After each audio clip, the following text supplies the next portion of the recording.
Well, the horticulture industry in Kenya is one of the largest contributors to the agriculture sector, which is also a great contributor to Kenya's GDP. But in the last 3 years, the sector has undergone major challenges because of supply chain disruptions occasioned by the COVID-19 pandemic. But now the players are coming together to try and see how they can chart the way forward for the sector. And of course, remember this year, it is also going through, we're going through a major drought as a nation, and this is likely to have a major impact on the returns from this industry. And the question is, how do we weave around this crisis and ensure that we remain a strong player, not only on the African continent, but at the global point as well? Good morning and thank you very much for joining us. This is the hour for critical conversation because on this show we're discussing the horticulture industry, and of course we're looking at the challenges, the opportunities and the way forward. Benjamin Tito is the director in charge of Horticultural Crop Directorate at the Ministry of Agriculture. He will be joining us, or he has actually joined us so that he can give us an overview and of course help us understand where we are and where we are going next. Remember, this is where your voice matters, and of course we want to hear from you and engage with you as well. At O'Brien Kimani is my Twitter handle, at KBC Channel 1. We want to hear your views on this show. This is Biz Check, and of course, that I told you, next after the conversation around horticulture, we shall be looking at the trade union in Africa and of course here in Kenya. And of course, we know for sure that the job market in Kenya has been impacted negatively by the COVID-19, where more than 2 million people lost their jobs, and of course companies embarked on downsizing and of course right-sizing and of course this has somehow impacted the trade unions in the country. What is the way forward? My name is O'Brien Kimani. Welcome to Biz Check. And of course I told you that we have Benjamin Tito, who is a director in charge of the Horticultural Crop Directorate at the Ministry of Agriculture. Thank you very much indeed, Tito, for joining us. But I want to hear from you, from where you sit. How would you describe the horticulture industry here in Kenya currently? Thank you very much. My name is Benjamin Tito. I am the director for Horticultural Crops Directorate, which is under the Agriculture and Food Authority, an organization which is under the Ministry of Agriculture, formed after the merger of government parastatals in the year 2014 through an act of parliament. So we are established by an act of parliament, the AFA Act of 2013. The horticulture sector has been the most resilient over the period of years, and this has been because of the contribution and the kind of networking that most of the stakeholders and the sector players have been able to do in terms of putting the right things forward so that we can be able to make a key contribution to the economy of the country. I want to take ourselves back and find that in the last 3 years, the gross domestic product in terms of contribution from the horticulture sector rose from 144 billion in the year 2019, and last year we hit a high of 157 billion. And that already shows a trajectory which all the sector players have been able to focus in terms of developing, and the creation of and opening of new markets has been the key contributor to this kind of growth. Mm-hmm. You see, in 2020, of course, the industry suffered massively, and we all remember the images of flowers being destroyed in Netherlands, to be specific, Amsterdam, because there was actually no market because of isolations and restrictions around movement, and that's why we saw a drop in terms of earnings in 2020, in 2021. Currently, we are going through one of the worst droughts in 40 years. How do you expect the industry to look like? It's a pathetic situation currently because of many of the growers, especially the smallholder farmers, practice both irrigated and rain-fed agriculture. Mm-hmm. And for that matter, because of a reduction in the amount of waters we have in the rivers, as well as a reduction in the pool of underground water sources in terms of supplies of water, then we are seeing already a strain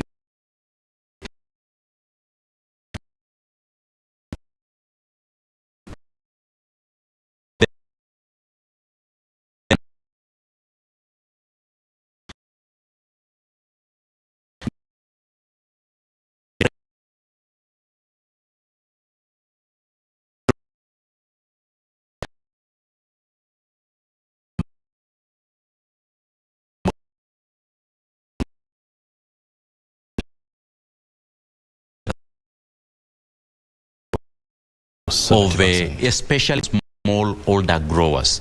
The giants in the industry have invested a lot in terms of being able to get their own water, doing the irrigation systems for the water. But because we have close to 1 million smallholder farmers that are supplying just small quantities of fruits, flowers and vegetables to the market, then they cannot be underestimated, because their contribution is equally as important as those large players. You know, there has always been this conversation around, you know, empowering the smallholder farmers, you know, to upskill and mechanize their farming. Has this borne any fruit yet? It has, because when we look at the production systems and production practices that Kenya used to have maybe 10 years ago, there has been a lot of transformation. And this is coming from the massive investment that the smallholders have been able to put in place. You find especially those that are growing the short cycle crops. I'm talking of the French beans, the snow peas, the baby carrots, baby corn and the rest. The returns to their investment has been plowed back into investment in terms of getting ways in which you can be able either to get some water, and part of this is coming as a result of technologies that currently Kenya is using.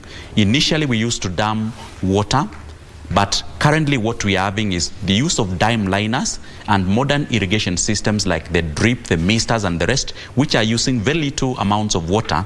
Then this is the pointer to the way in which the water resource needs to be utilized, because you find irrigation systems that were done maybe 10 or 20 years ago, we are largely using furrow irrigation and the sprinkler irrigation, which really consumes a lot of water. But the transformation into the mist and the drip irrigation system then is already having a lot of saving in water. That means with the same volume water, the farmers can be able to do a relatively larger area. Let's also discuss about what land subdivision has really done to this sector, and more so major producers like you know, Nakuru County, Kiambu County, Murang'a County. How has subdivision of land into small parcels of land affected horticulture?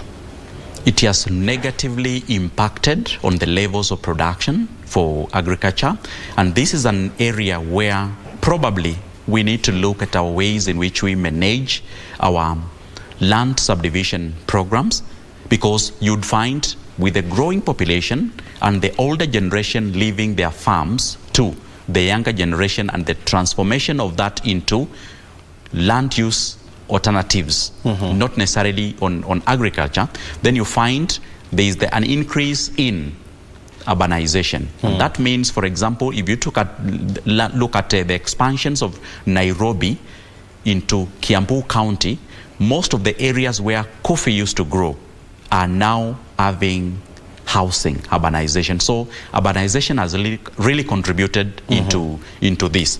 But nevertheless, then we also need to look at alternatives in which we can be able to open newer areas. And that's why I talked about being able now to use other alternatives in terms of production, because the technologies have also grown, and currently we have the use of hydroponic system, which does not necessarily need to rely on use of soil.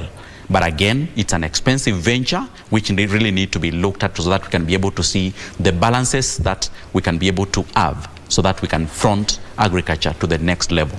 Most of the urban dwellers especially are now more keen and more aware in terms of issues that relate to food safety. And out of this, then you'll find there is a lot of transformation in agriculture, in urban agriculture farming, where at the backyard of the houses or even in the rooftops of the floods and the rest, we have some agriculture happening. It may be small, but it's still a contribution which cannot be left out when we talk about the collective and holistic role that food is playing. You see, when we talk about horticulture, I mean, there are so many diverse, crops that falls under agriculture. I mean, horticulture. You're talking about things like flowers, vegetables, and fruit. And of late, the conversation has been around how to ramp up the production of avocados and the exports of the same. And I know new markets are emerging from China to UAE to Australia. Where are we? Because this is becoming a hot crop, and more so especially in the Mount Kenya region. Yes, thank you for that question. Avocado is the new frontier in Kenya. We are currently #1 in Africa in terms of exports of avocado. In the last 2 years, we surpassed South Africa. And this is something that I want to applaud the Kenyan farmers for being resilient and doing what needs to be done to be able to compete with the giants in Africa and even in the world. Because currently, Kenya is placed position 6. Globally? Yes, globally. After Peru and the other giants in terms of exports of avocado. Nevertheless, now when we look closer home, the avocado growth in terms of production has really shifted from the main traditional zones, which were majorly rounded around the central highlands of the country. And we are seeing now opening up of new areas west of Rift Valley, in the Rift Valley, and even drier areas where traditionally avocado would be unthought of, areas of Ukambani and the rest. And these are now the new frontiers where avocado is moving into. Part of the reason is because we have large tractions of land where now we can be able to do a single planting of maybe around 4,000 trees, which now, if we look at it at the segmentation regions in central Kenya, you would find, because of the limited land holding, most of the farmers, especially the smallholder growers, would be having an average of 30 to 40 trees. But when you move out into the Rift Valley and in the west of Rift Valley and western parts of the country, including Nyanza, then you would find there are farms currently that hold even as high as 10,000 trees. And what this means then is a consolidated area where we can be able to have better management of the crop from one centralized location. And this is part of the contribution into why now Kenya is becoming a force to reckon with in terms of avocado exports. Allow me to talk a little about the China market, because initially in 2018, when Kenya started making negotiations with China as one of its key trading partners, we got a protocol that only allowed exports of frozen avocado to China. And China is a big market. It's actually the biggest market in the world. Yes, it is. With a population of 1.6 billion people, then it is a market that we really have to look at. But that protocol that only allowed exports of frozen avocado was a tall order for Kenya. Why? The cold chain infrastructure was difficult for the Kenyan exporters to be able to meet. And early this year, in January, when now we had a revision of the same protocol and allowed now exports of fresh avocado into the Chinese market.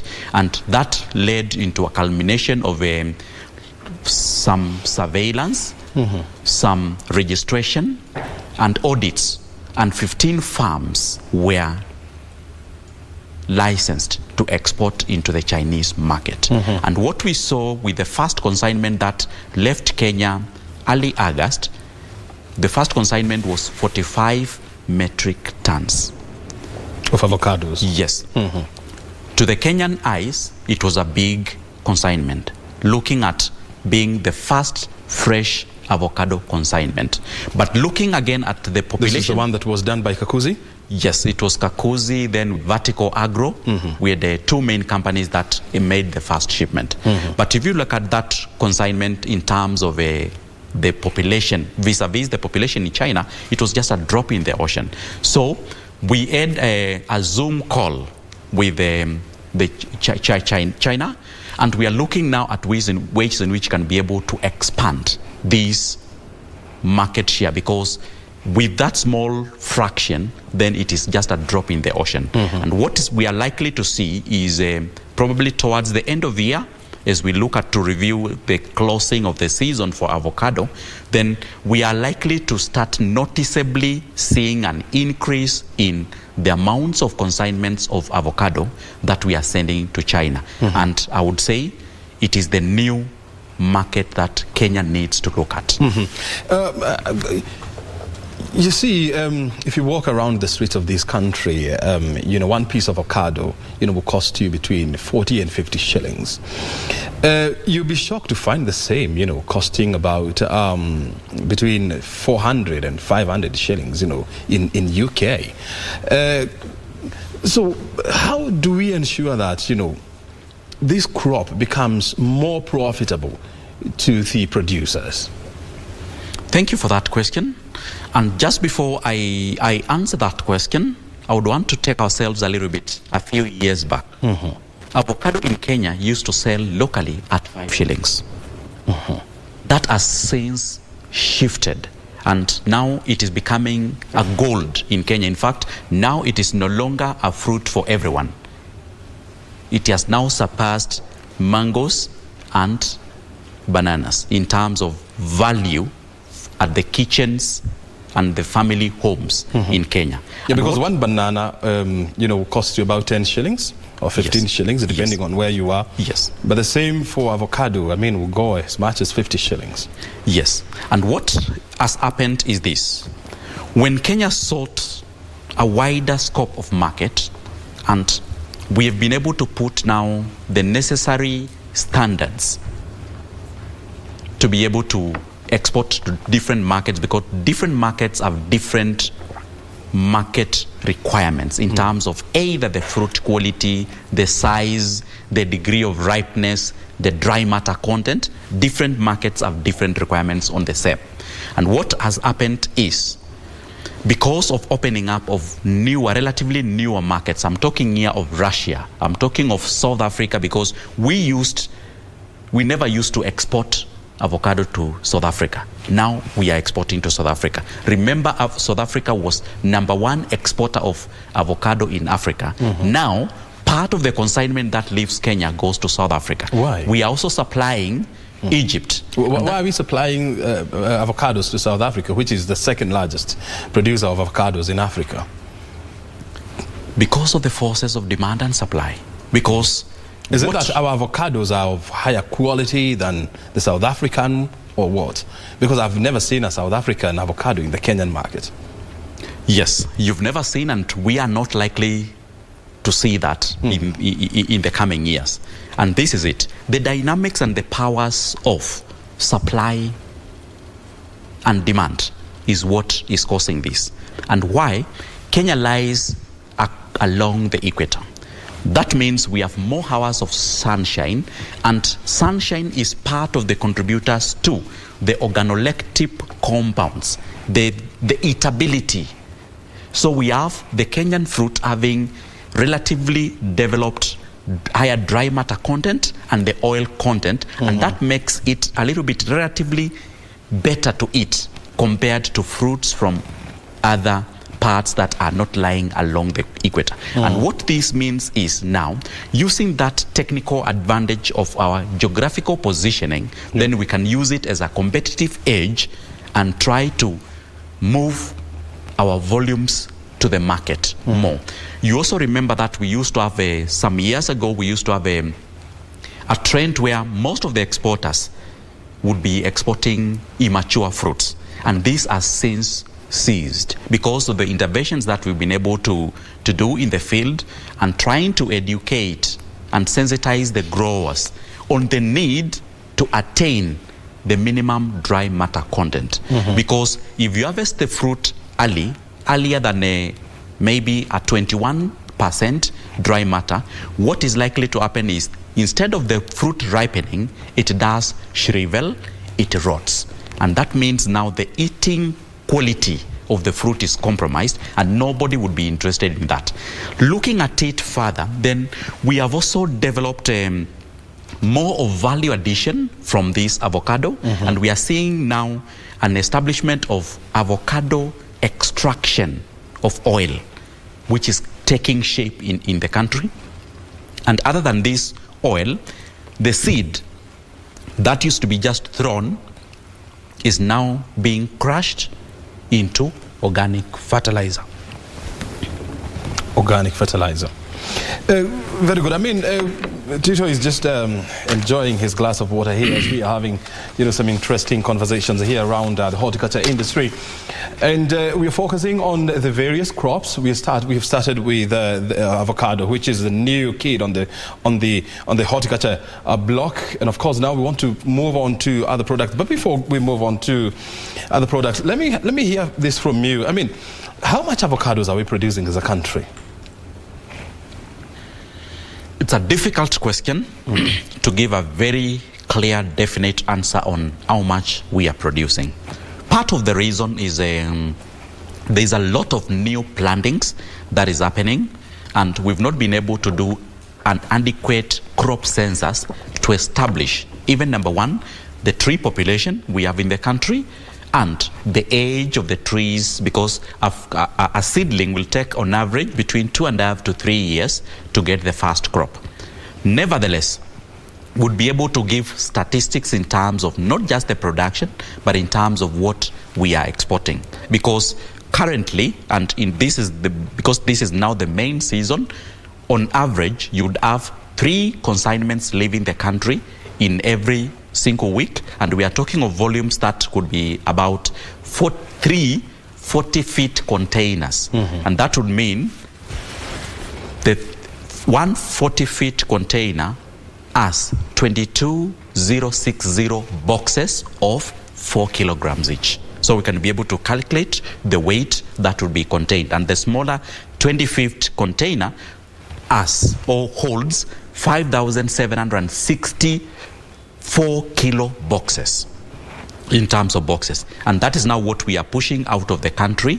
Every single week we are having the ship docks in the port of Mombasa, and within 1 week then we are able to get between 20 and 30 40-feet containers leaving the country. How much are we making out of our avocado export? An interesting question, and I would say statistically, since the beginning of the year up to now, Kenya, we've been able to export value of 7.6 billion worth of avocado, and this is coming from 54 million kilos that we've been able to export. 54 million kilos. What is our potential? The potential is enormous, and what I mean is, with the current crop that we've planted in the last 3 years, 3 years to come, Kenya will have the capacity to be able to export, on average, not less than 150 metric tons of avocado in our whole cycle. 3 times more than we are exporting now. 3 times more. And this is also likely to change, because one of the reasons that I am making this contribution to this part is avocado had been localized within a very small niche, and that was, as I had said earlier, the central parts of the country. But if you go to Kwale County today, there is avocado growing. Kilifi County, and those are areas where we would never assume avocado would grow. And one of the key contributions to this has been the adequate supplies of clean planting materials, because again, we will never be expecting any production if we don't invest in quality seed. And that has been the thing. We are also thinking of ways in which you can be able to import clones from either Israel or even Peru, Mexico, and the rest, so that we can be able even to enhance our germplasm, because this is really going to increase the quality of fruit that that we produce as a country, and this is also going to ensure that we have a wider niche of market. Then even as we talk about this, because the idea behind growing avocado is to be able to get an income out of it, we normally have the old traditional variety, which is jumbo. Jumbo is the local variety. But 3-4 years ago, we were able to get a market for the jumbo variety in exports. It is the avocado that used to be in every Kenyan table. But what is happening now is, with that niche in terms of getting a market for jumbo variety, and it's becoming a very important fruit, especially in the Middle East. We are talking about Dubai and other countries that are around the Middle East. Saudi Arabia as well? Yes. So that means nearly all the fruits that we are producing now are going into export. But that does not mean then the Kenyan population is also not getting a share of the fruit, because of what we've just described. The prices of avocado in the local market have gone up. And what this means then is the farmer, the smallholder farmer, is getting a relatively bigger share of the price of the avocado. Because initially in the market it used to be 5 shillings. That would mean probably the farm gate price would have been either 2 shillings or even 3 shillings. But now, when the price has moved to around 20 shillings per piece, we are very comfortable to say that the farmers could be earning a bare minimum of 10 shillings as farm gate prices for their... But of course, you know, with the growth of this sector, I mean, we have also seen the reemergence of brokers and cartels in this industry who are reaping off farmers.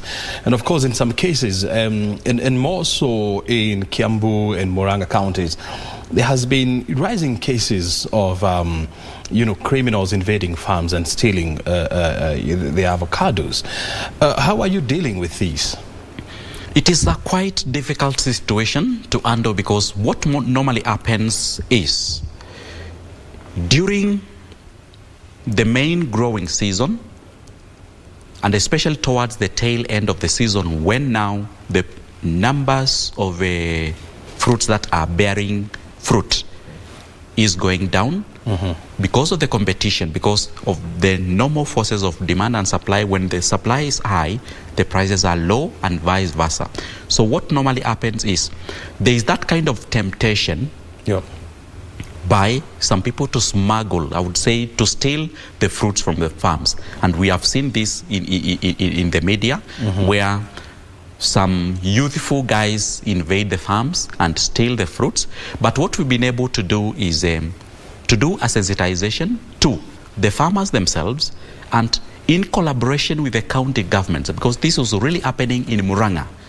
In collaboration with the county governments, then we've been able to do sensitization to the county government so that they are aware of the detrimental effects of harvesting immature fruit, because that was one of the main contributors of immature fruit. Because a fruit that is harvested at night, definitely you would not really be able to know whether it meets the requirements for export.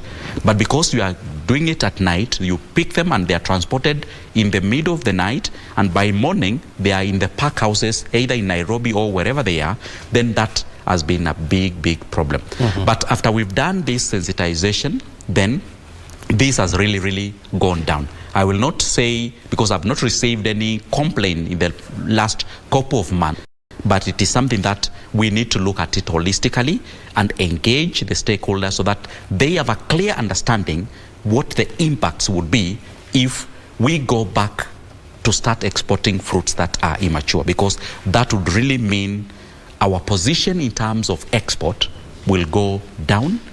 We lose value for money, because an immature fruit will not be as lucrative as a mature fruit. And what is likely to happen is, when we get blacklisted, then nobody would be interested in our fruits, even when they look good, because of that notion that these fruits from Kenya may not really be the right quality. And now that you're bringing in the issue of being blacklisted in some of the markets, and I know that the question of sanitary as well as phytosanitary, is really now becoming a big challenge because just the other day we saw, some consignment to Netherlands being denied entry because of high chemical residues.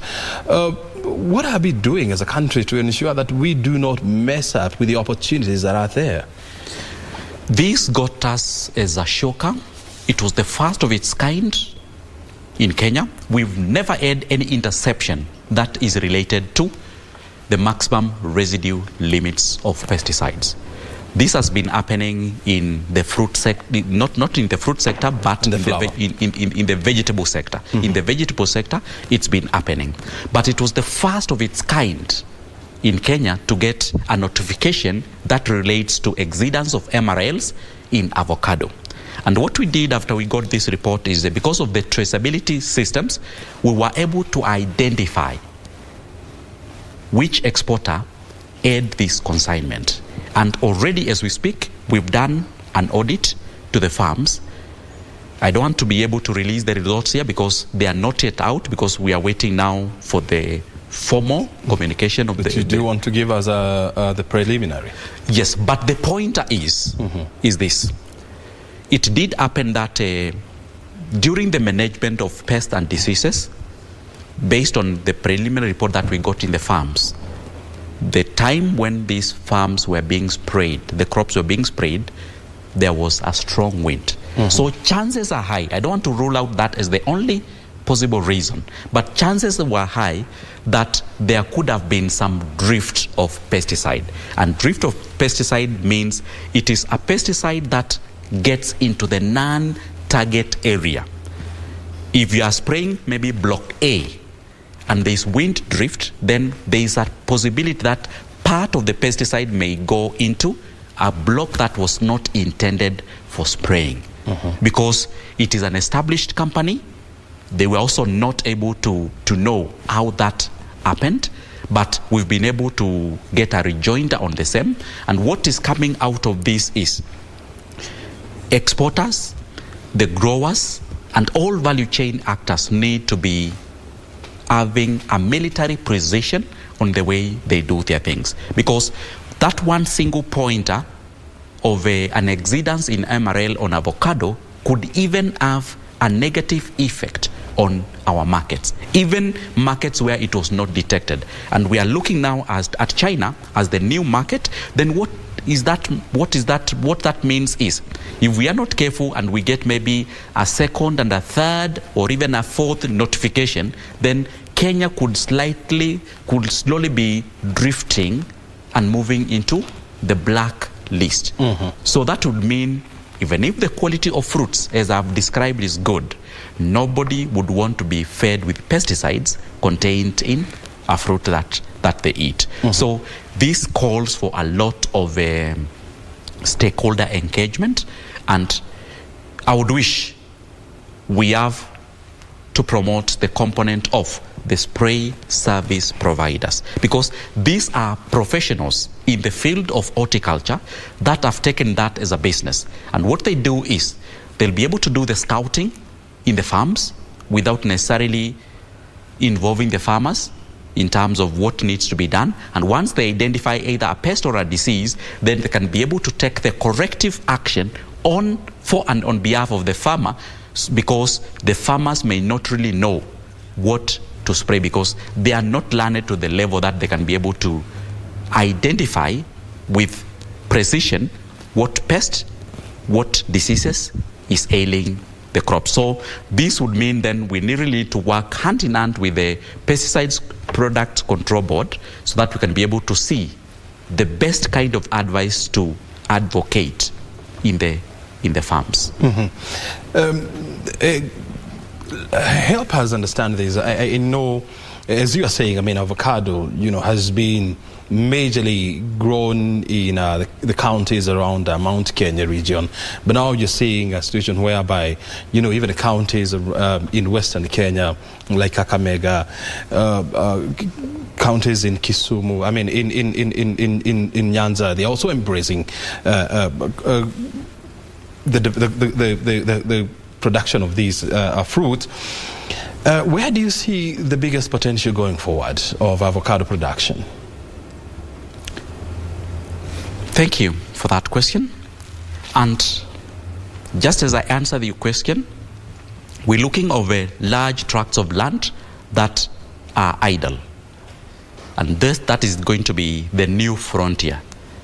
As we speak, Uasin Gishu is really moving quite fast in terms of the new plantings. Uasin Gishu County. Uasin Gishu County is one of the... Uasin Gishu, there's Elgeyo Marakwet, there's Nandi County.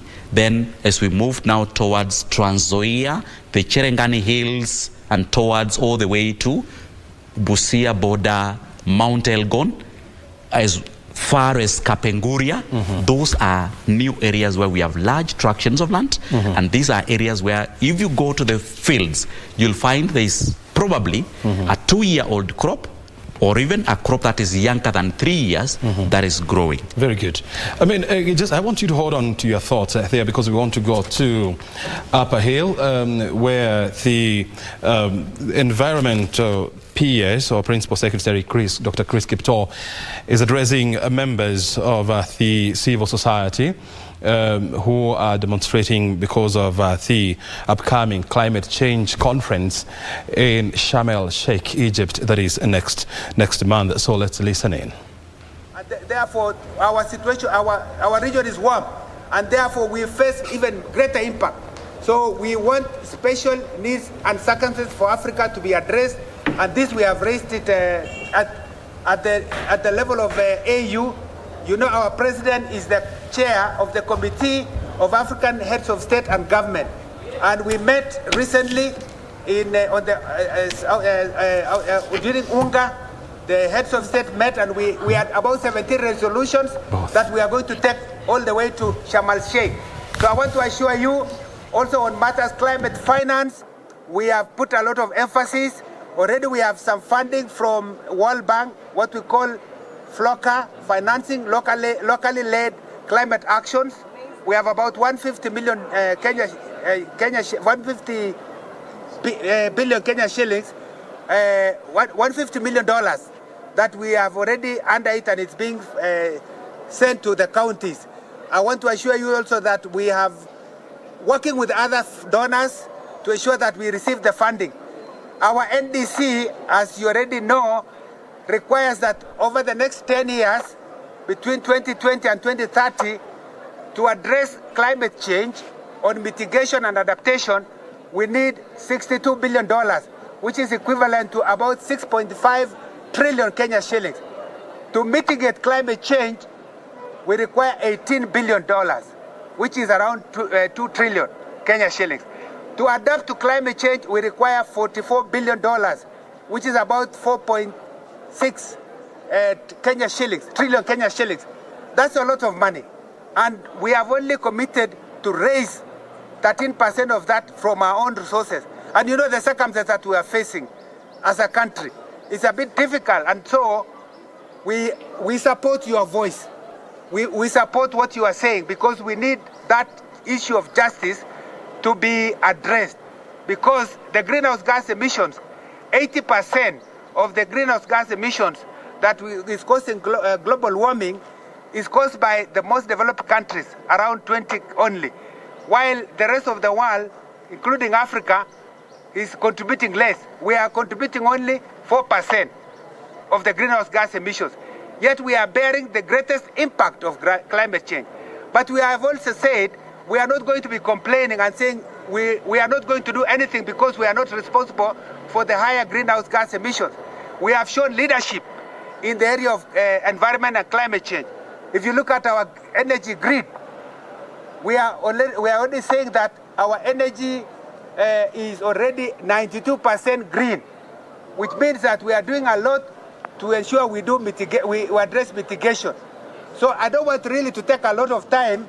I think mine was just to come and show solidarity of government of Kenya to this team and to the rest of the team that is part of the Pan-African Climate Justice Alliance, and to say that your voice has been heard, and our president and the rest of us who are going to Sharm el-Sheikh will take your message. And I have received your, I think, the torch here I'm going to be flagging off shortly. And just to say, let's all go to Sharm el-Sheikh. We are ready as a government of Kenya. We intend to carry a lean team, but one that is effective in ensuring that we deliver home. Finally, I want to say, in Glasgow, we had so many pledges. And for all the other pledges of UNFCCC, we are saying Sharm el-Sheikh is no longer going to be a forum for more promises. We want to see more action. So it's going to be an implementation COP, not more pledges. Thank you very much for your kind attention. Asante sana. Thank you. So it is now my pleasure and privilege to flag off. Well, that is the Principal Secretary in the Ministry of Environment, Dr. Chris Kiptor, there addressing members of the civil society aligned to the Pan-African Justice Climate. There, in regard to the upcoming COP27 meeting that is going to happen or taking place in the resort city of Sharm el-Sheikh in Egypt next month, where world leaders will discuss issues around climate change and how to deal with green gas emission. That is going to be, of course, a big conversation there, and so we'll be keeping tabs on that. We are back in studio. We are having a conversation around the horticulture industry. We've been concentrating on the avocado, which is now becoming one of the major fruits that is coming out of Kenya after. And we had it from the director of Crops Directorate in the Ministry of Agriculture, Benjamin Kiptor.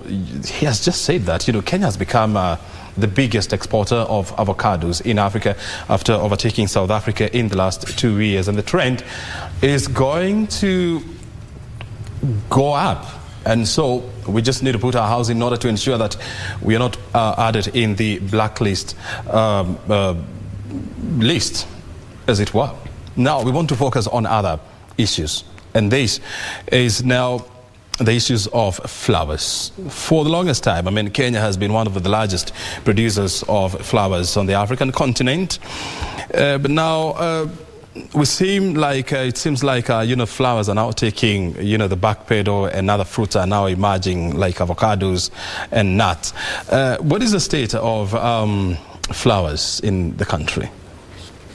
Thank you for your question. The exports of flowers is still increasing, albeit the challenges of COVID, and we only saw this take a nosedive in the year 2020 when Corona really hit.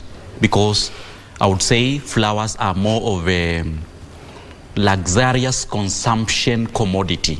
So when Corona hit, then the closure of the airspace then restricted the traveling. There were no partying because of social distancing and the rest, and all that had a negative impact in the flower sector. However, as we pick now the pieces post-COVID, or during now COVID, and when we've been able now to learn better ways of managing COVID, then there has always been an increase. But one of the key challenges that as a country we've been facing is the freight costs. Shipping a kilo of flowers from JKIA to maybe Amsterdam goes sometimes as high as $3.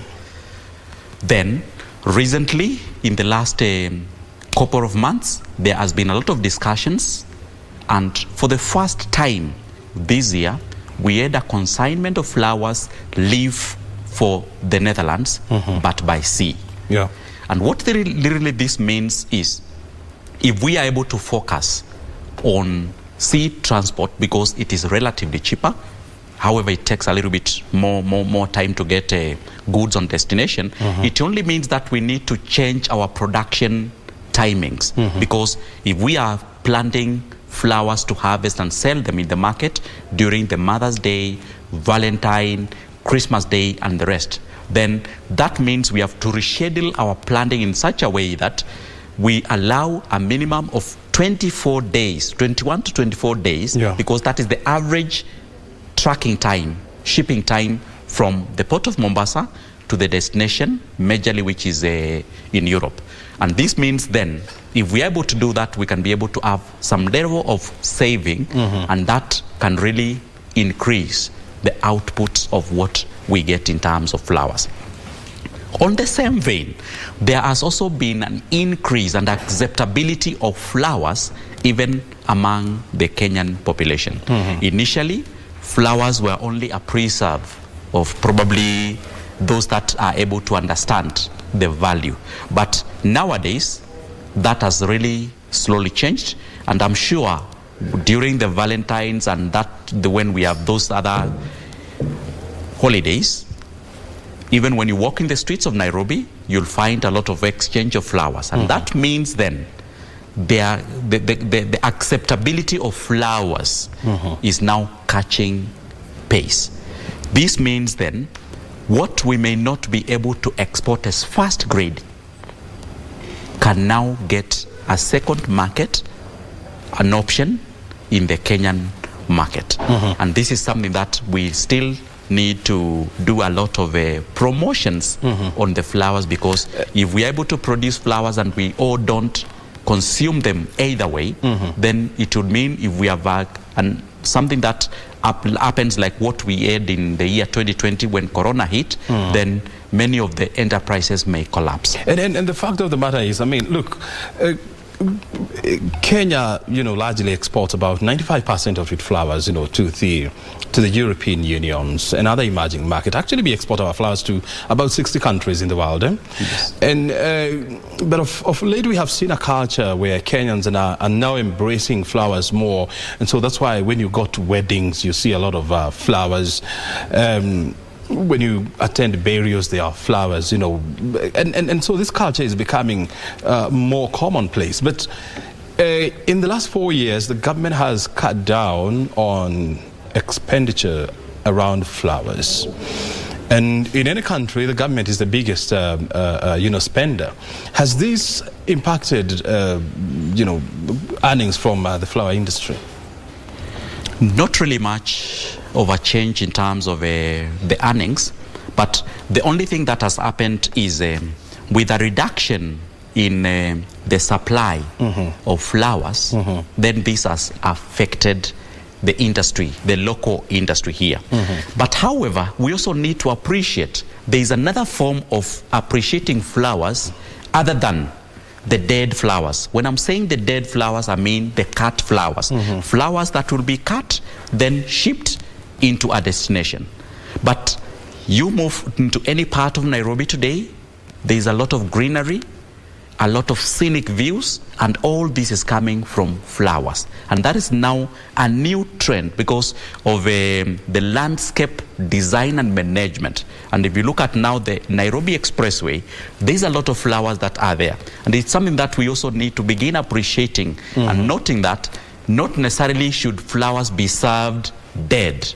Dead, I mean cut flowers, because even the living form of flowers, and if I've driven through the Nairobi Expressway, we have some roses that are in some parts of the expressway, and that we have geraniums, we have roses, we have hibiscus, and these are flowers that naturally were not being valued because of the nature in which they are. But today, then it is becoming a key thing. And we also look at the transformation of the sector and the use of the plastic flowers, because it's also coming in. Nevertheless, we don't want this to rule, but it is still a way in which we can be able to say Kenyans are beginning to appreciate flowers more. The only thing that we need to look at is the way now these flowers are presented in a way that will be able to influence their acceptability, and that is now the next move in which we can be able to do a lot of promotions in terms of domestic consumption of the flowers. And that's why we are seeing most of the weddings, most of the funerals are embracing. Initially, the only flower that used to be in funerals, especially in the rural areas, was the bougainvillea. But today we have roses, we have staties, we have carnations. You have lilies. Yes, lilies, birds of paradise. And all these mean that there is a wider acceptability. Nevertheless, to grow this market in terms of expansion, Kenya needs to look at, because the biggest trading partner is in the Netherlands, where we export close to 95% of all the flowers. But that flower, if we can be able to track it, you'll find 4 days later, it is in a shelf in the US, in Australia, in Japan. So Kenya can also be able to look at other markets and trade with them directly, not necessarily using Aalsmeer, which is the largest flower auction in the world. There are ways in which it can be, but part of the challenge would be if we have to ship flowers to the US, we need to have a direct flight because of the perishability nature. And I like the fact that you're bringing in the issue of traceability. And this has always been a big argument. I mean, look, we have the coffee auction in Kenya because Kenya is a major producer of coffee. We have a tea auction here in Kenya as well because we also are a major producer of tea. How comes we take our flowers to the Netherlands, to the Dutch auction, to be sold to the rest of the market, of the rest of the world? Why don't we have a flower auction here in Nairobi? Why can't we have a Naivasha auction, for example, for flowers? It's something that we can think of and conceptualize because, again, but looking at the investment in terms of the flower sector, close to 70% of the investors in the flower sector are Dutch. So the flowers are grown in Kenya, majorly in Nakuru County and Laikipia, Meru County, but all that flower is sold to their partners, kind of to their own businesses on the other part of the world. Nevertheless, it's a prudent idea which we can be able to embrace and see whether we could have a way in which we can be able to have a local flower auction beginning, and I'm sure with time we can be able to build it to a level where it becomes even as recognized as the Aalsmeer, where we have a lot of flowers that exchange in the across the globe. Very good. But what we need to look at, even as we conceptualize this, is the acceptability, because the Aalsmeer, which is the biggest flower auction in the world, and they receive flowers majorly from Kenya, there's Ethiopia and all the other suppliers, and that is where they conglomerate, and now from there they can be able to pack the flowers into different destinations, but traceability of the Kenyan origin flower is lost. And that's why if you're in America, even if the stem may be grown in Kenya, that is lost. However, we are looking now at a way in which, together with the Kenya Promotion and Branding Agency, in which that traceability of the Kenyan origin grown in Kenya is never lost, even when it is in a different market where we don't necessarily supply. So it is something, it's work in progress, so to speak. So ultimately, this is something that we are likely to see in the coming years. Briefly, because I have to let you go, tell us about standards. What are you doing to enforce standards? Briefly.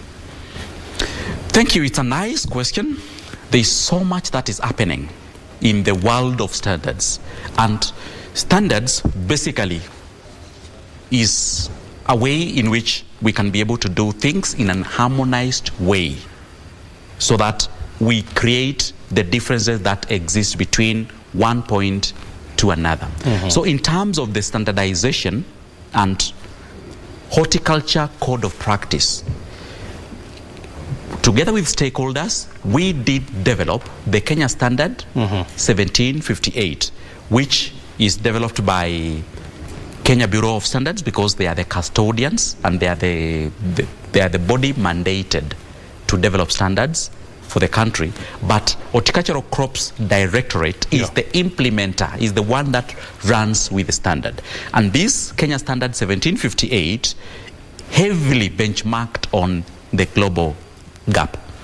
And what this means is the Kenya Standard 1758, then it's not really a replacement, but it is trying to bring the standard in tandem with the Kenyan setting, so that what we produce in the country, if it gets that standardization mark, then it gives some level of confidence to the growers, the consumers, and all the value chain actors that what they have meets the quality. This KS 1758 comes in two parts. The Kenya Standard 1758, there's part one that purely handles flowers, and part two which takes care of the fruits and the vegetables. And that division has been brought because of the pesticide regime usage, because flowers are not directly consumed by eating.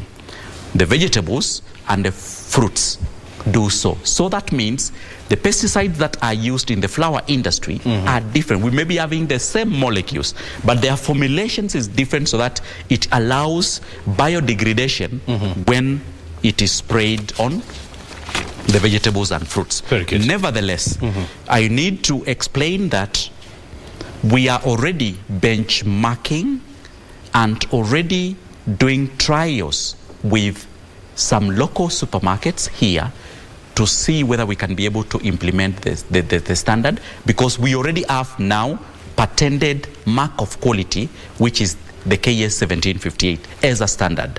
And this is going to happen that you'll be able to go to a supermarket and you find a shelf marked with that mark of quality, and that gives you a safety assurance that whatever is in that particular shelf is sustainably grown. Very good. We have to come to the end of this conversation because our time is really well spent. But Benjamin, thank you very much indeed for finding time to be with us, and of course we'll keep on engaging with you on these issues. Thank you very much. Very good. Thank you. Benjamin Tito is the Director of Horticulture Crops Directorate at the AFA, or the Ministry of Agriculture, joining us this morning. We're taking a break, and then thereafter we are coming back with our second conversation. Stay right here.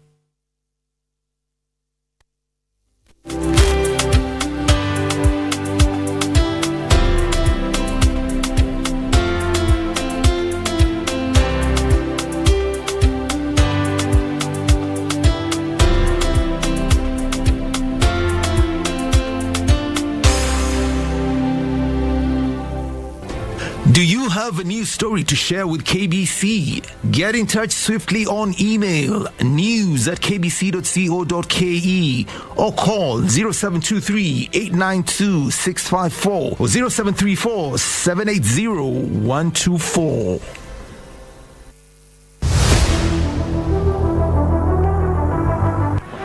They try to open up the Dutch via another route. Iniesta's in the middle all alone. If Fernando Torres can find him, it's stabbed away uncomfortably to Fabregas. Surely now! Surely now! Spain have won the World Cup for the first time in history. Andres Iniesta has broken Dutch hearts with the goal of 116 minutes that promises to say Viva España for the first time ever. Fabregas slides it through, and Andres Iniesta blasts it beyond Martin Stekelenburg.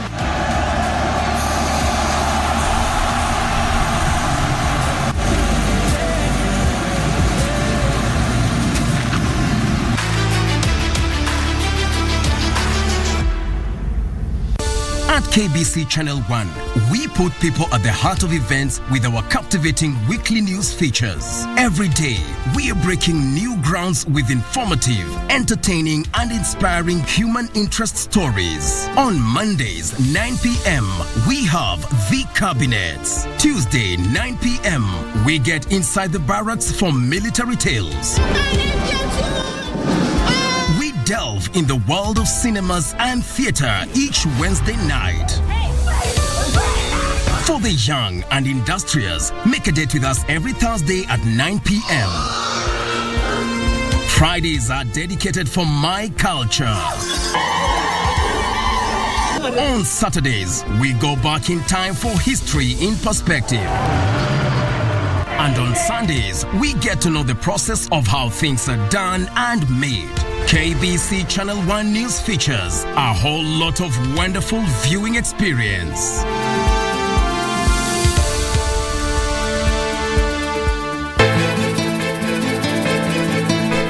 Dr. Zero said I should avoid things that make me sad. Mkwelewa, hata tunajaribu sana mimi na dadu watu fanisa.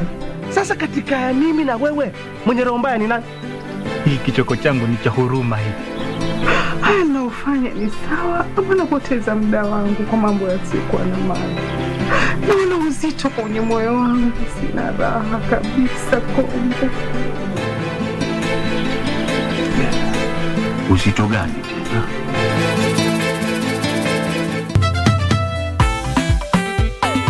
Kinyanji, labda ni mpapa. What is that? Same on you.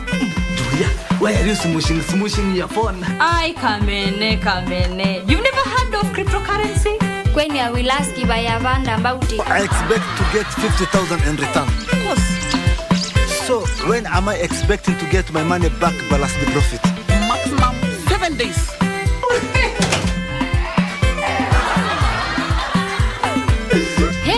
I am the luckiest. Angie, asante sana for your telling singing no. Signs. Telltale signs.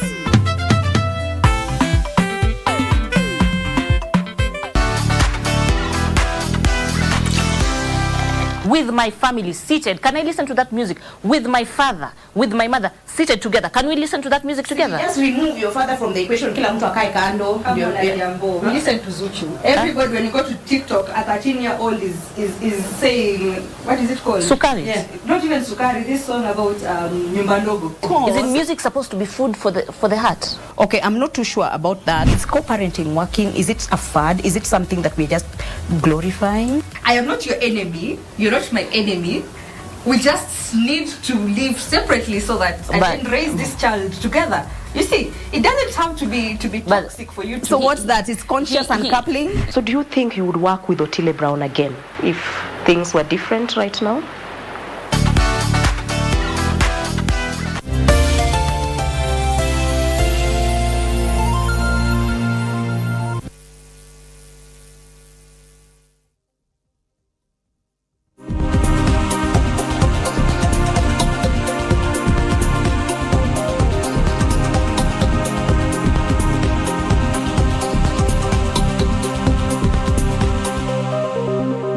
Very good. Welcome back. You're watching this check. We are live from Broadcasting House, and of course where critical conversations take place. We just had a conversation around the horticulture industry in Kenya. Now we want to shift gears and talk about the trade unions, not only here in Kenya but around the world. They have gone through phases, and now they're facing one of their worst challenge. People are being laid off. There is automation all over the place. Artificial intelligence is taking over workplace. And so what does this mean for the trade unions? That is going to be our conversation. But now we want to take you to the county of Kakamega, where our reporter Wycliffe Akech is keeping tabs of the World Disaster Reduction Day, and now he wants to give us an overview of what exactly is happening there. Quite sunny and beautiful back there in Kakamega. Akech, what do you have for us? Well, a very good morning to you, O'Brien Kimani, back in Nairobi. This is Bukungu Stadium in Kakamega County, the host county for this year's national event that is dedicated to marking the International Day for Risk Disaster Reduction. That is the day that has been set aside by the United Nations General Assembly to recognize the efforts by the global community in reducing the disasters all around the world. And talking about disasters, we know that Kenya is not peculiar to this these challenges. We know that there is a shortage of food that is already affecting a number of counties, so to speak. The current figures, if I'm not wrong, portray that about 4 million Kenyans in at least 23 counties are already experiencing acute food shortage, and just to avert that, there are a number of measures that probably the government and stakeholders can put in place to avert such situations, and that is one of the reasons this day was set aside to mark this auspicious day. Well, Kakamega County is hosting this event, and the guest of honor today will be the governor for Kakamega County, that is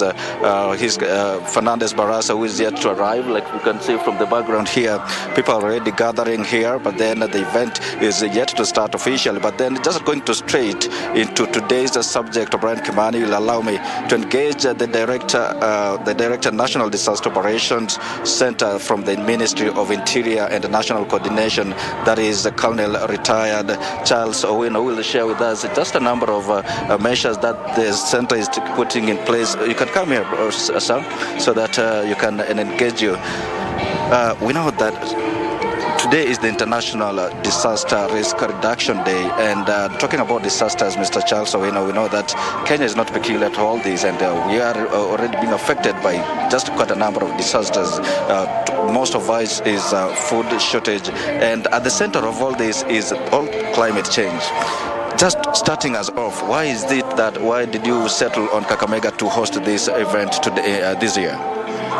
Thank you very much. My name is Colonel retired Charles Owino, Director National Disaster Operations Center.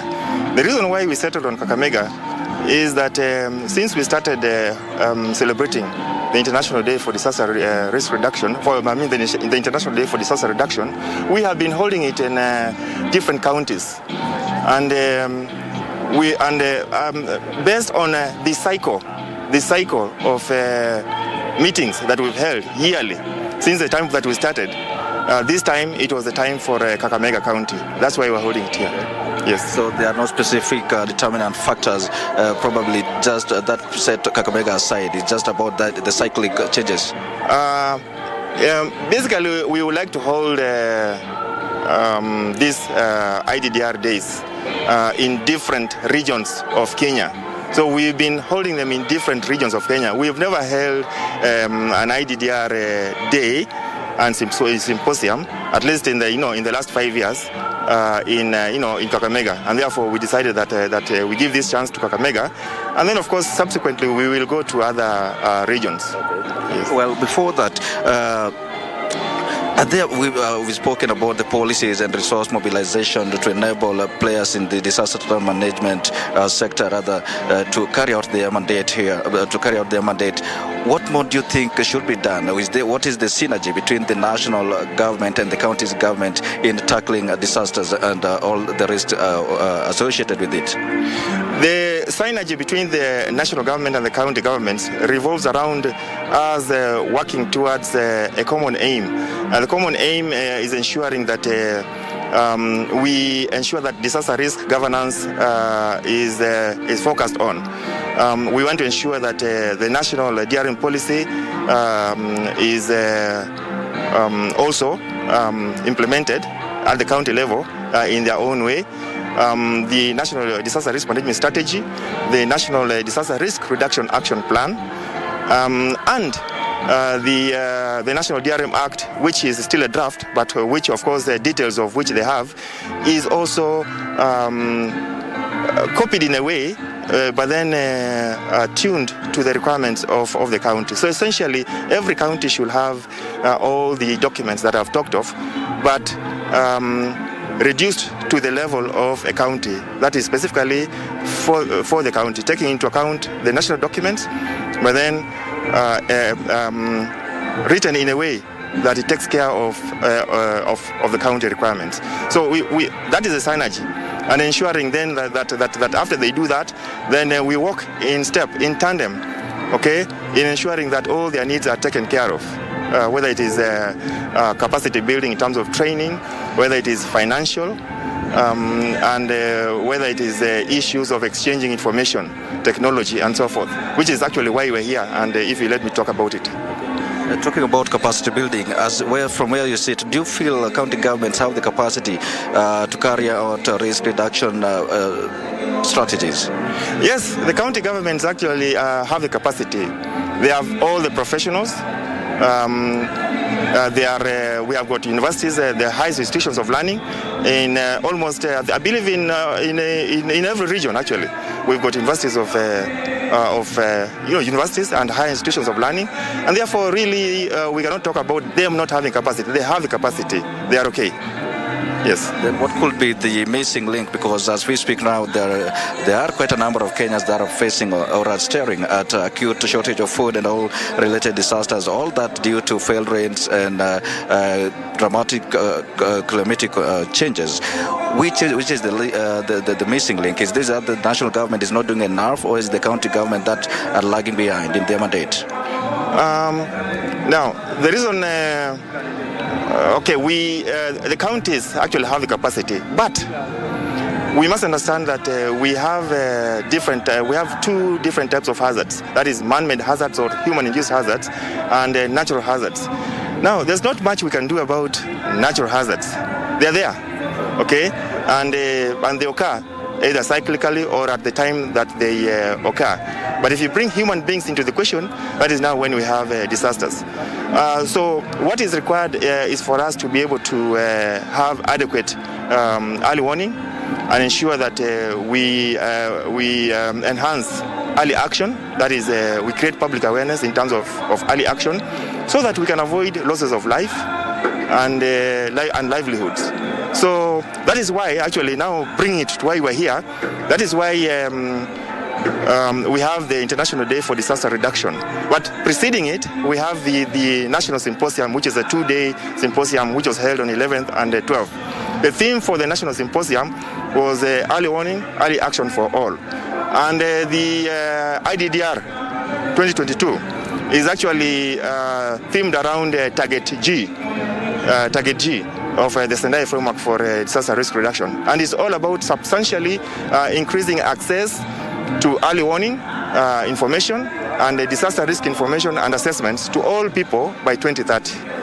So that answers the question that you ask. We know that these things are existing, all the hazards are existing, disasters are occurring, but we want to lessen them, we want to reduce them.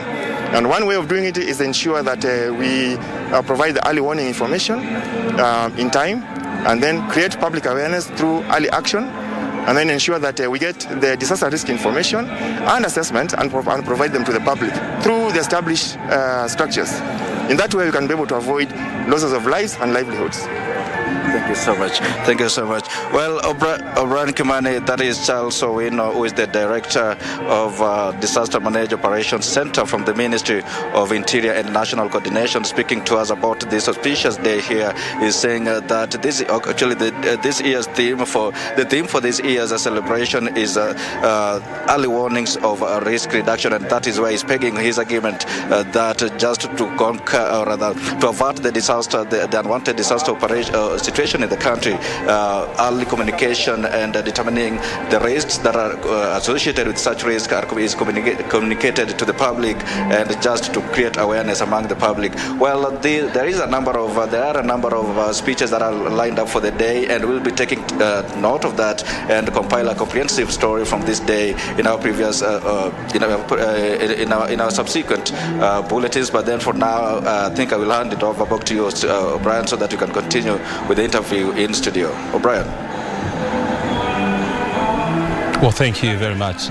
Wycliffe Akech there at Bukungu Stadium, where the world is celebrating the International Day for Disaster Risk Reduction that is in Kakamega County. And of course, as Wycliffe is saying, you definitely have to expect a story in our subsequent bulletins at 1 o'clock, 7 as well as 9 p.m. bulletins. And of course, we are back here. We continue with our conversations. And I was telling you, I mean, this is the only platform where critical conversations take place. And so thank you for watching BizCheck. We are live from Broadcasting House.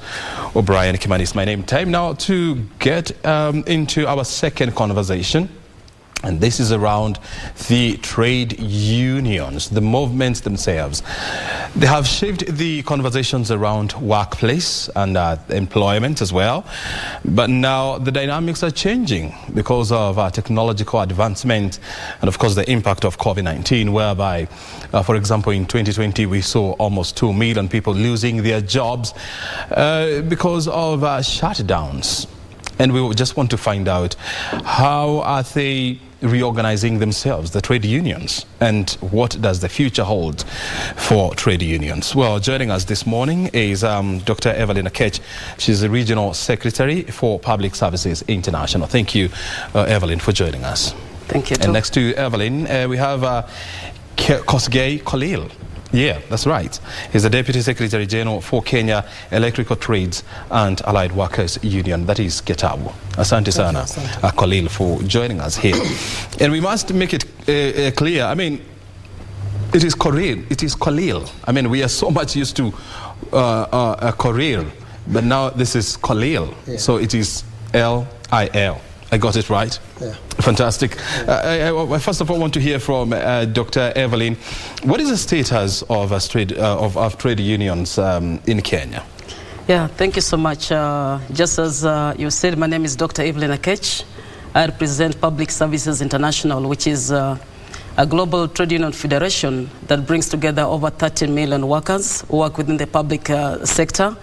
We have affiliates in over 154 countries globally. Now, we mainly champion the issues of access of quality public services, trade union rights. We talk about issues of trade, tax justice, climate change, among others. Now, you note a very pertinent issue, the dynamics as a result of COVID-19. Now, COVID-19 exposed a number of challenges within the public health services.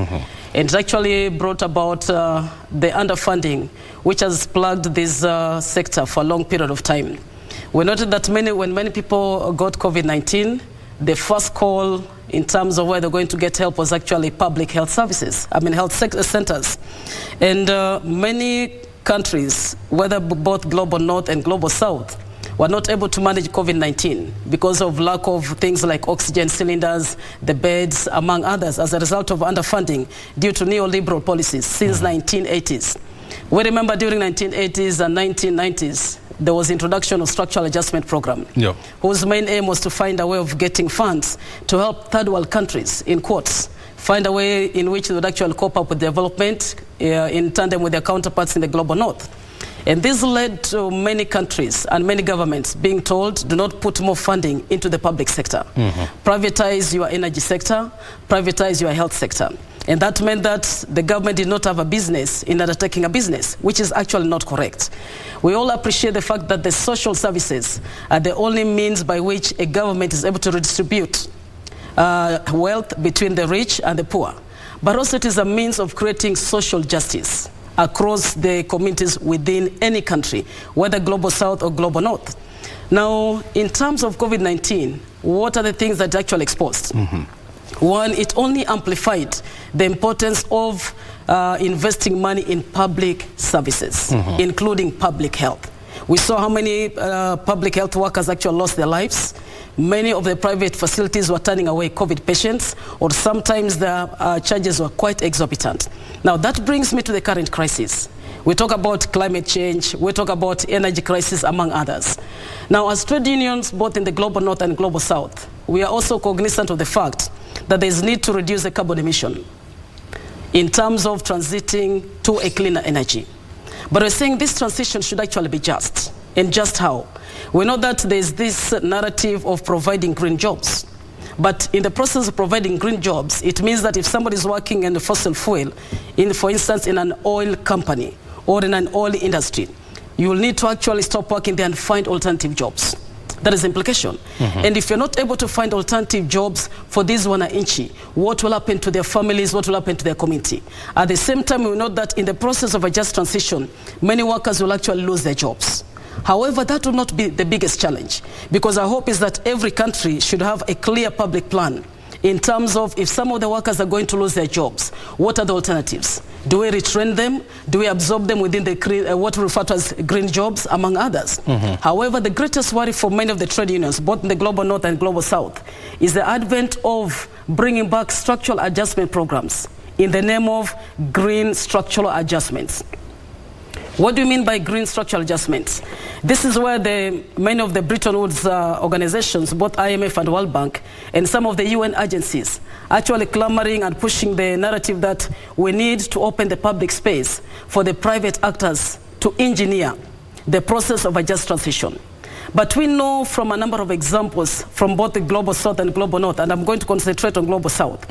Every time you bring a privateer into public provision, one thing you're going to do is it will actually lead to the push towards the unit cost to the final consumer. So for instance, I want to give a good example of both Nigeria and Uganda, where we had instances where the electricity sector was actually privatized. When they privatized the electricity sector of Uganda in 2005, the unit cost of one unit cost for the power actually was pushed from 300 Uganda shillings to almost 1,000. That is triple in terms of the cost to the final consumer.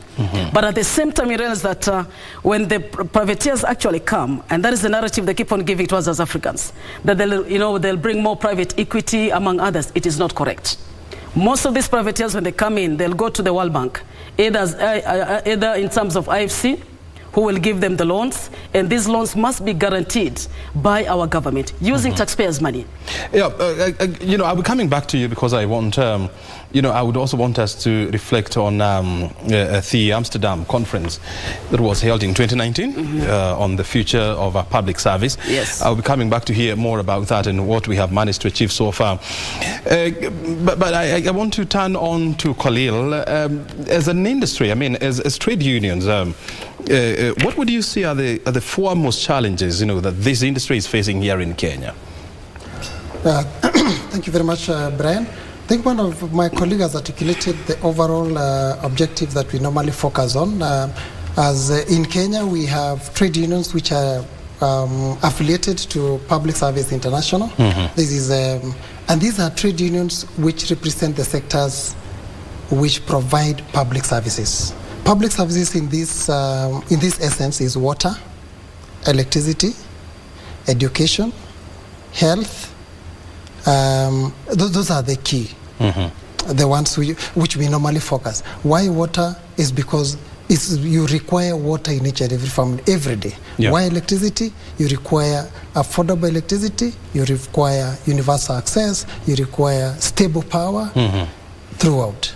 So in this so as a trade unions within Kenya, those who are affiliated to the Public Service International, for me, with the Deputy General Secretary of Getao. Getao represent electricity subsector. Yeah. So our members are drawn from Kenya Power, KenGen, GDC, Ketraco, REREC, and independent power producers like Rabai Power, Watsila initially. We have Westmont, which closed before. So all this, including Thika Power and IBA Africa, all those are members. And we advance as a union. We have been part of community advancing for universal access, and we really appreciate that there has been a lot of changes in Kenya in terms of reaching out to even the smallest villages and even having the power mix. But the only challenge which has been there, as articulated by my colleagues, is we are seeing the re-emergence of desire to privatize electricity, for instance. And I'm sure you have seen from the website of Privatization Commission, you saw in papers the other day that we are now focusing to sell KenGen. Currently, the government owns the public, including yourself and myself, we own 70% of KenGen. But I think there is a drive towards reducing that shareholding to around 40%. So meaning that 60% will have gone to investors. But who are these investors who can be able to mobilize the funds to be able to do what is envisaged by the government? And what does that mean? Well, if I can get you, I mean, clearly, because I'm privy to, know, the conversations around these. It's a question of, and this is something that Ash was raising, that, most governments, are very inefficient when it comes to running or managing businesses. And for you to turn around the management of institutions like like, KenGen, then there has been this push to ensure that the government offloads part of its shareholding in KenGen, in Kenya Power, in other institutions like Kenya Airways and so much. And that's why, even on Tuesday, where the President, Ruto, said that in the next 10 years, there's a plan to offload government shareholding in about 10 companies. And so whether it's a good or it's a bad idea, I mean, it is not for, that is not what we're discussing here now.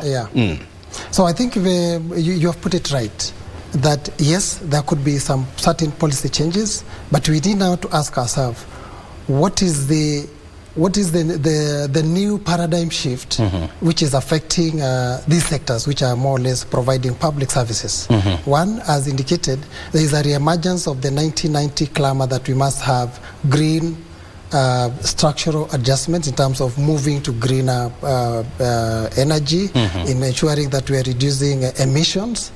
All these are good, but we need to ask ourselves, where that clamor is there, are we able to now, are we foreseeing challenges that can easily affect the public services in terms of pricing, affordability, and how is this going to be managed?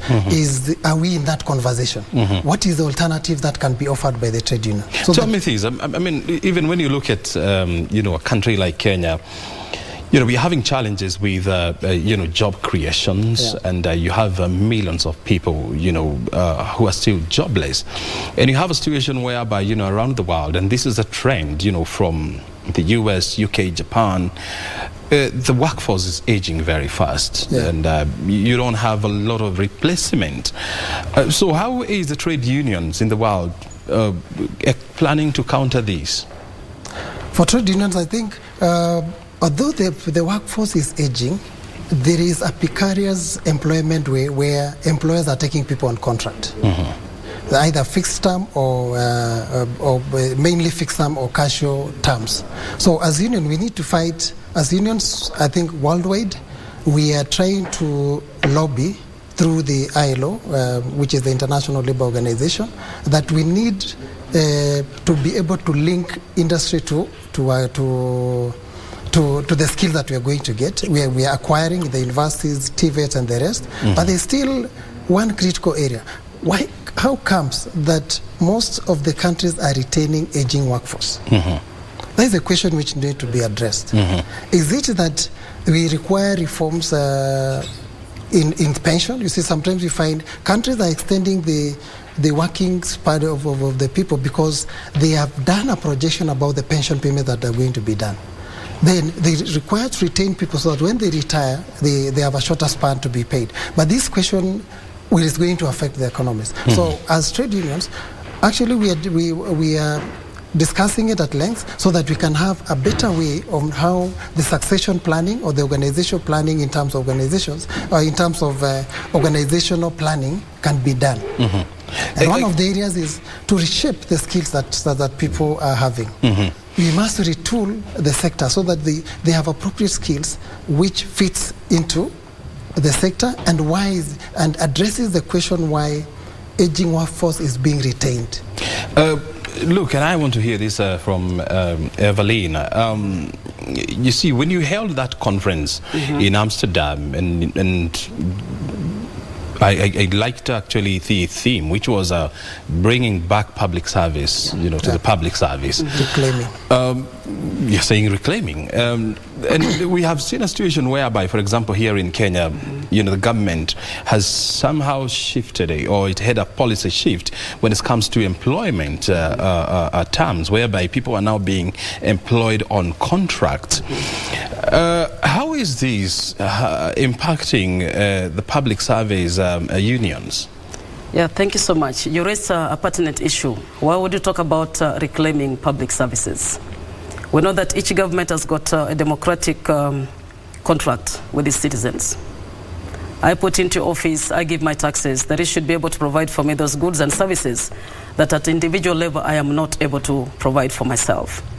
And that is the justification why we get people employed under the public sector, paid by taxpayers' money. For instance, for any economy to develop, first of all, you need to have good healthcare system. And this cannot actually be provided purely by the private actors.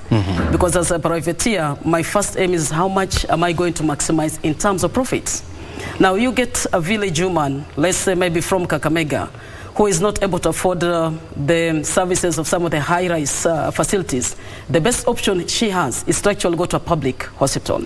But if these public hospitals are being understaffed, number two, they're being not given enough funding to be able to improve their facilities, where will they get that quality public service they actually need? So the issue of reclaiming public services, as articulated in Amsterdam, is that public services is the only opportunity for people to hold their government to account in terms of democracy. Number two, it is the only pure way that allows every citizen opportunity to have accessible, affordable, quality public services. Let's delink this. We are not talking about goods like luxury of vehicles, talk about diamonds. We are talking about what you and my mother needs down there in the village.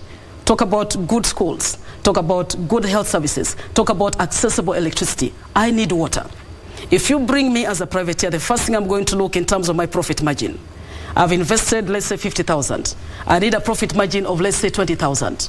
So this 20,000 is going to cover it. For you as a consumer, you must be able to bear this. However, if I bring you on board as a government that I have a social contract with, you're going to look at how am I going to recover the cost, first of all, for the operation cost, and also to pay the public sector workers, but also contribute to the overall consolidated fund without looking at the profit margin. That is where the challenge comes in. If you bring in the privateers, then where is the social justice going to come in? And that is why we're sitting today here in Nairobi as unions from over 26 countries in the global south, plus comrades from global north. And from 36 unions, both affiliate unions and also global trade union federations, we're asking ourselves, at what point does privatization provide social justice? At what point does it actually provide equity? We're not talking about equality, because every human being has got a right to dignified living. I have a right to have electricity at a cost that I'm able to afford. Because let's ask ourselves a question. If a unit price of power is going to increase in Kenya, the question is, should I actually go for electricity, or I go for candle? Or should I go for paraffin? And what is the impact of paraffin in terms of the climate itself? So we must be able to look at the balance. Privatization is good. We talk about privatization, and you ask something which I want to respond to. Why are we having an aging workforce within the public sector? Read it. In 1990s, there were studies measures that were actually imposed on Global South in terms of IMF to give the conditionality loan. They say, okay, if you want a conditionality loan to help you improve your development, then don't recruit. There was a recruitment ban which is still standing in so many of the countries to date. And that's why you cannot bring in new members, young blood, to ensure that we rejuvenate our economy. But it's also important, we are going to lose jobs. One of the social contracts of every government is to provide jobs. That's why people pay taxes, so that the government can provide jobs either through parastatal or mainstream public services. But if these jobs are not being provided because there's that caveat, do not employ new people, what happens? So in terms of reclaiming public services, we still believe the government has got a responsibility in terms of providing quality public energy, okay? If the privateers want to come in through green structural adjustment program, for instance, let's talk about Kenya. You know the trend better than me. Why don't you allow them, we have maybe oils in Turkana, allow them do their own drilling, and then there's competition, so that they invest their money purely in that electricity sector, where we give them that opportunity. Then the government also does its own. Then the consumers got the opportunity to choose between either going for government or going for private. Because that is a choice that will need to be made. But if we impose on a citizen to actually choose from the privateer because of concessional loans, then you deny me the right to have access. I want to hear this, Evelyn. What has been the impact on the trade unions, and especially more in the public service? Because of the hiring freeze that was imposed under the structural adjustment, or what we call the SAPs, and also the ongoing hiring freeze in government now because of fiscal challenges. What has been the impact? And of course, also remember that in 2010, we got into the devolved government, whereby counties became small government on their own. Okay, the first challenge is that, one, there's work overload. And this can actually be seen practically from the health sector. You heard during the COVID-19 how a number of health workers were actually being overworked, because where you're supposed to have about 6 nurses, you're only having something like about 2. So you actually need to work overload. And every time there's work overload, you cannot be efficient. Even machines reach a point and they break down if they're actually overloaded. Number 2, we are seeing an advent of creation of what referred to as precarious work and contract work, where there's lack of job security. We are sitting here today, if today as KCB you are only going to be hired for 1 year, and you're not sure about your tomorrow, what is going to be your dedication? How much development are you going to do in terms of building your capacity to be the best anchor man, maybe within not only KBC, but within the industry? Because every time you have a long-lasting contract, there's that commitment. You want to grow with that organization. But where there's contract work that you're only given about 3 years, you're not sure about tomorrow.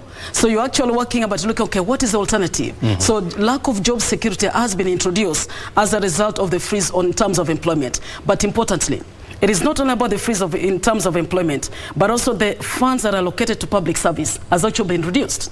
And if there's a reduction in terms of the equipment, how do you expect me to perform as a worker? Then there's this narrative, the public service workers are inefficient. They're not performing to their ability. But I cannot perform if you do not give me the tools. I cannot perform if you do not fully motivate me. So the issues of freeze and also reduction of capital expenditure towards the public sector has actually led to that challenge. 1, overworked staff. Number 2, precarious work that makes people not have job security. Number 3, creating this atmosphere that public sector workers are inefficient, which is not true. You made assertion that privateers come in because they make work efficient. It is not true. I want to do your research. If I'll get a company, let's say, for instance, from Germany, to come and run our facilities here, they'll use the local Kenyans to manage the same facility. We should ask ourselves, what makes the difference? They won't bring expatriates in terms of the ones who are technical staff to run your power sector here, whether it is Kenjel. They'll use the same staff. The difference is this: they'll give them better wage. They look for better package for them, and that will motivate them to give more commitment. Okay? But at the same time, let's be honest, the money they'll bring is not their private equity. They'll go to IMF, World Bank, in terms of the IFC, borrow the money. That will be actually guaranteed by your taxes and my taxes. But I also want to, counter your argument with the fact that, look, for example, when we used to have a KPTNC, the Kenya Post and Telecommunication Company, it was a behemoth, running so many things, from telephone lines to postal services. But a deliberate effort was made back in 1999 to try and privatize, the operations of KPTC. And that's how we ended up with companies like Safaricom, which has now become, one of the biggest companies in this country. Postal Corporation went its way, Telcom Kenya went its way. Of course, you're saying there are issues, of remuneration and, of course, motivation of staff. But and that's why you have trade unions, so that they can fight for the welfare of workers. How are you playing that role? But before we go there, before you respond to that question, I want to go to Khalid, because I can see you have a point. Yes, I have a point. I wanted to respond about the former telecommunication. KPTNC, yes, KPTC. Where was Safaricom domiciled? Safaricom was a department within Kenya Postal Corporation. It was a department, an electronic department, a department which now... Well, it was not Safaricom back then. It was not Safaricom. It was a department of mobile something. Yes, mobile something. So, meaning, not that they could not have been able to build it within the bigger corporation. The hiving out was to have that speciality that they can be able to move on. But look at it, what happened when they unbundled that section now for mobile telephony, so that the rest would remain with landlines. There was a shift. The general innovation which was going on was that people wanted mobiles. Remember pager? Yeah, I'm sure I used to use it during your time. I was still young, but I know pagers. You used to have pagers. So what happened to them? They are not there. But it was part of evolving technology. So equally, for KPTC, it is something, if we were very clear to work it within or around it, maybe we would be still having the same, running both the landlines and running the mobile telephony part of it.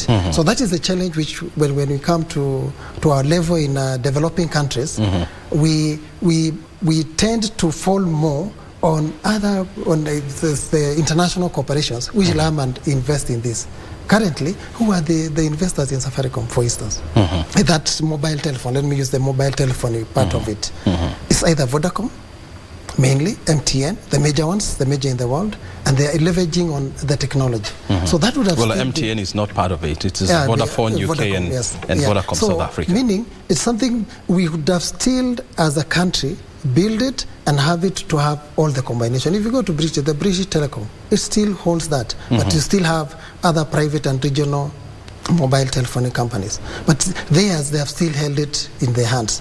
So we are saying we only need to tweak some reforms and say, guys, this is the direction we are going to go. But can we also say that, and sorry for stepping on your shoes, but we also have to agree that, the management of trade unions, and especially here in Kenya, has also been an issue in the past, whereby, to use a word that is now becoming more popular, where the operations of trade unions has been very opaque.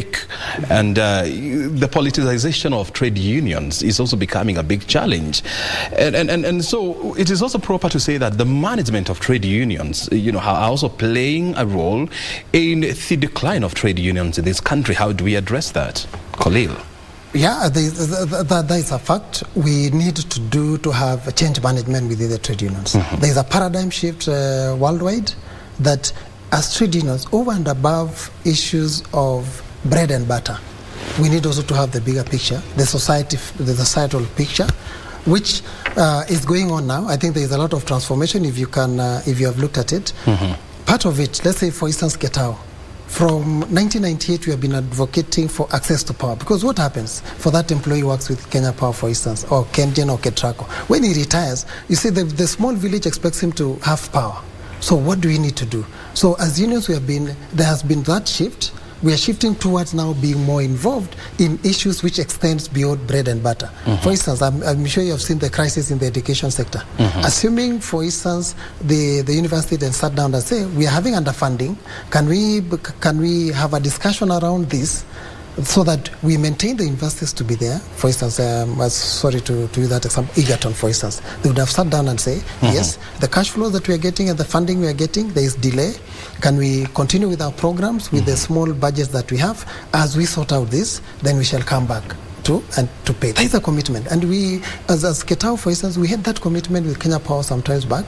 We used to get low increments to cushion. There's normal COLA, not actually an increment. You get the COLA, the cost of living adjustment, which is the CPI. So, and we could compute and say, okay, fine, the CPI is 10, but what we can afford now is 5%. And we would move that way. So we expect the unions also, as I said, we are in that generation of trying to reform and ensure there is change management, so that we are able also to ask ourselves, how comes this and this is changing? But you also need to have an engagement with management so that they're able to appreciate that we need social dialogue over it. Even when there's a meet, there must be called a meeting. What do we need to improve in the studio? Do you think the lighting is okay? Do you think that the sounds are okay? If there is an upgrade, maybe the upgrade might not be immediate. It might be in phases. Can we upgrade the speakers first? Can we move to this other one? Can we also look at your welfare in terms of how you arrive here? So those are the issues that we need to have a discussion. But now we must have the buy-in also of the management, the government, and policy shift that we need more of social dialogue. But the question sometimes arises is that how long will it take? Sometimes some things drag because you cannot go up to a boardroom today and agree on an issue. So we need an open mind that we need to have a discussion over issues. Some will have short term, we address it short term, some we address it in long term. Dr. Evelyn, I want to hear from you. When you look at government, what will happen if all government operations, are privatized? If all government operations, are automated? What will become the future of public service? The first question I'm going to ask: who is the government, and why do you have government in place? So if I put in place, you're working for KBC, and I give you a mandate as KBC management, and then you decide to relegate that mandate to another person, and we have a contract between me and you to be able to provide that, do we still have a contract? Because the role of the government, as I said, is first of all to bring economic stability and also ensure there's a distribution of resources. And that's why we always say that, taxation is not a quid pro quo. Okay? It is not something for something. We give it because we know we have a responsibility as the people to support the people we put in place to be able to provide for us those goods that will help us to have a better living, minimal standard. So what happens if we privatize? The government has lost its democratic responsibility towards its people. Because one, the social goods are not for profit. That is why we always go wrong. There are social goods which you cannot actually put a price tag on them because they help you. Whether I am from the lowest level of this community, I should be able to access quality public education.